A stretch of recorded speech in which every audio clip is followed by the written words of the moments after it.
अजमेर में 14 अगस्त बुधवार को भारतीय जनता पार्टी द्वारा विभाजन विभीषिका स्मृति दिवस मनाया गया।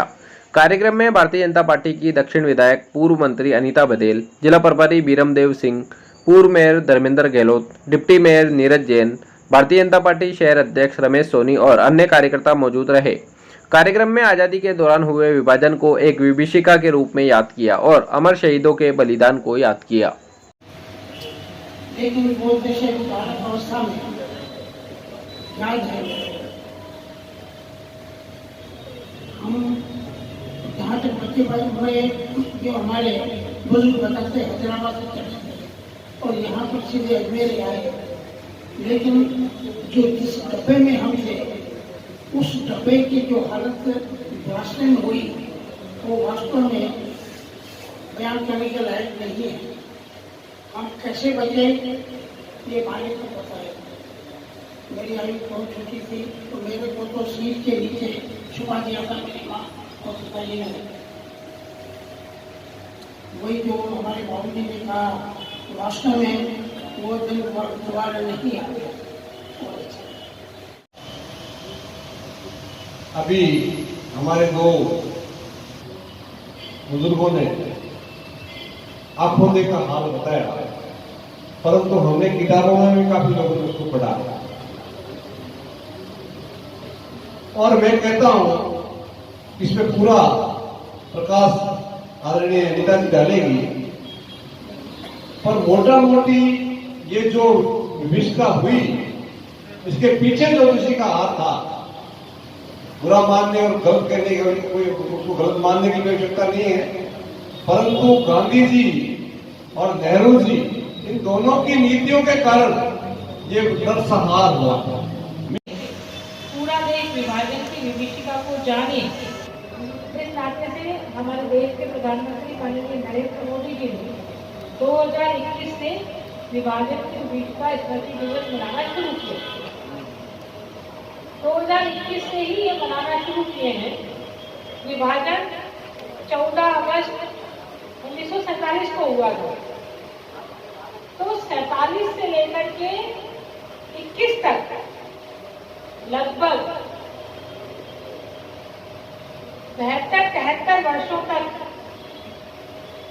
इस बात को दबाए रखा गया। किसी प्रधानमंत्री जी, किसी मुख्यमंत्री जी, किसी इतिहासकार, किसी शिक्षाविद द्वारा कभी कोई चर्चा नहीं की गई।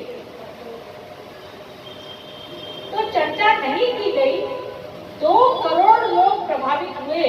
कितने लोग?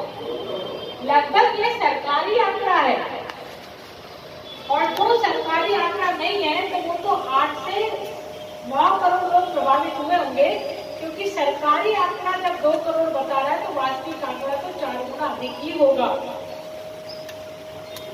इतने लोग इस घटना से प्रभावित हुए हो और उस घटना का कहीं कोई उल्लेख नहीं है आज तक।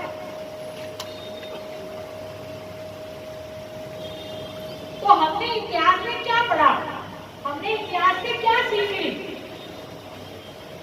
हमने नहीं पढ़ा, इतिहास में स्थान नहीं दिया, नहीं जाना।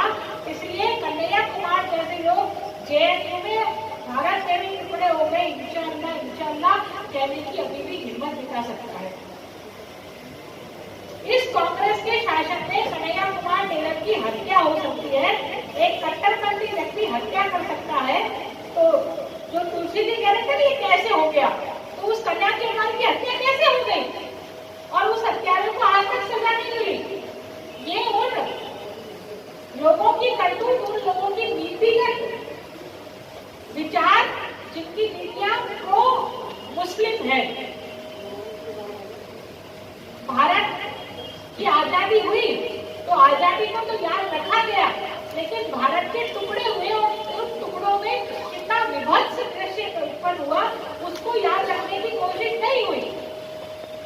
तो कुछ साथ में कपड़े थे, इधर उधर कुछ नहीं। जो नौकरी में थे वो भी कोई यहाँ पर कुछ नहीं कर पाए। वहाँ पर ट्रेनों में आए हम, कितने रश थे, वो कितने कोई मिलते नहीं थे कि हम कैसे पहुंचे जाते हैं। क्या तो खाएंगे, क्या करेंगे, कौन सी नौकरी करेंगे, बच्चों को कहाँ से सुनाएंगे, कहाँ से करेंगे, कोई कुछ नहीं था। ट्रेन में जगह नहीं मिलती थी, यहाँ पर आए स्टेशन पर रुकते थे, हम बस सिस्टम पर रुकते थे, मजदूरी करते थे ताकि पैसे आए और बच्चों को खिलाए। इसलिए मैं कहता हूँ कि वो दिन ऐसा है कि आज तक हमें ये याद है कि हम कैसे यहाँ पर पहुंचे। हम सब नामी का स्वागत करें। मंच पर आसीन हमारे जिले के प्रभारी के नाते जिनका सानिध्य आशीर्वाद हम सबको बराबर मिलता रहता है, ऐसे परम आदरणीय प्रदेश के पूर्व महामंत्री रहे आदरणीय वीरेंद्र सिंह जी सबका मैं हार्दिक स्वागत अभिनंदन करता हूँ। इस मंच पर उपस्थित हमारे नगर निगम के उप महापौर भाई नीरज जैन, आपका मैं हार्दिक स्वागत अभिनंदन करता हूँ। पूर्व महापौर और हम सबका जिनको लगातार सानिध्य मिलता है, ऐसे आदरणीय धर्मेंद्र जी विशाख का मैं हार्दिक स्वागत अभिनंदन करता हूँ। और उपस्थित सभागार में जो कार्यकर्ता बंधु हैं